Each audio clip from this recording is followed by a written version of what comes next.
Hello guys, mambo vipi? Karibu sana kwenye channel hii. Kama kawaida, endelea kusubscribe na kuenjoy burudani ya taarifa mbalimbali.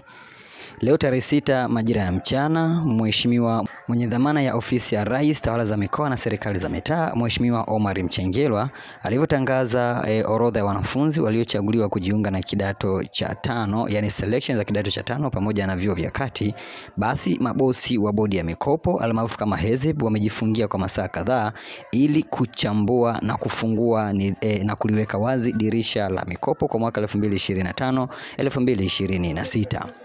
Muda wowote baada ya mazungumzo hayo tunaweza kuanza kuiona guideline ya mikopo kwa mwaka huu 2025-2026.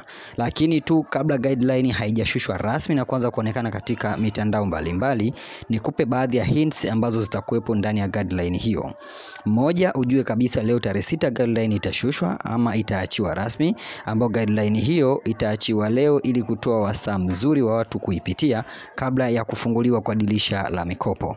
Lakini dirisha la mikopo litafunguliwa rasmi kuanzia Juni tarehe 15, 2025 mpaka Agosti tarehe 31, 2025. Ni wastani wa miezi kama 1.5 hivi ama 2.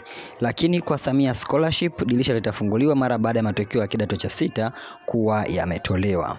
Lakini katika guideline ya mwaka huu, baadhi ya vitu vipi ambavyo utaenda kuviona, moja wapo ni kwamba 100% ya maombi ya mkopo wa mwaka huu na miaka inayoendelea itakuwa ni kupitia online peke yake. Baadhi ya watu awamu zilizopita walikuwa wanapeleka pia hard copy katika ofisi za bodi ya mikopo. Japokuwa tayari maombi yote yanafanyika katika mtandao, lakini kwa awamu hii na zinazoendelea hakuna tena hitajiko la mtu yeyote kupeleka hard copy kwa mikopo na kadhalika.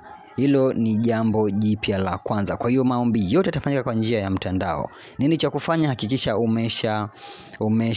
umesha hakiki namba yako ya cheti cha kuzaliwa kupitia RITA. Kama bado, ingia RITA, hakiki mapema ili mkopo utakapoanza basi uweze kuambatanisha cheti kilichohakikiwa.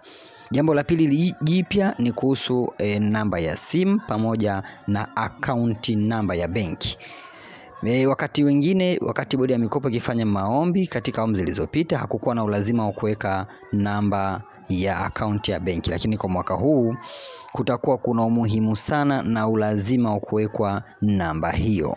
Hizi ni taarifa ambazo tayari nimepenyezewa. Lakini jambo la tatu kuhusu Samia Scholarship, tarehe itatangazwa mara baada ya matokeo ya kidato cha 6 kuwa yameachiwa. Kwa hiyo namna ya na jinsi gani unaweza kuomba mikopo hii tulivyoelekeza katika mitandao yetu mbalimbali na katika awamu nyingi zilizopita. Sasa wengi huwa wanauliza hii guideline unaweza kaionea wapi? Guideline huwa inapostiwa katika website ya Wizara ya Elimu, Sayansi na Teknolojia kupitia www.moi.go.tz, lakini pia unaweza kuipata kupitia website ya bodi ya mikopo, yani Higher Education Student Loan Board, HESLB.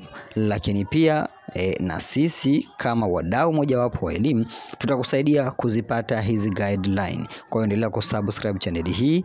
Pindi itakapoachiwa muda wowote, wakati wowote, nitakuwekea link ya kuipata ama nitakuwekea namba zangu ya WhatsApp ambapo unaweza kuipata guideline hiyo, na tutaichambua kwa pamoja ili kujua nini kinatakiwa kuandaa, nini cha kufanya, nini hutakiwi kukifanya katika maombi ya mkopo wa mwaka huu. Endelea kubaki katika channel hii ili uwe kwanza kupata hizi updates mbalimbali.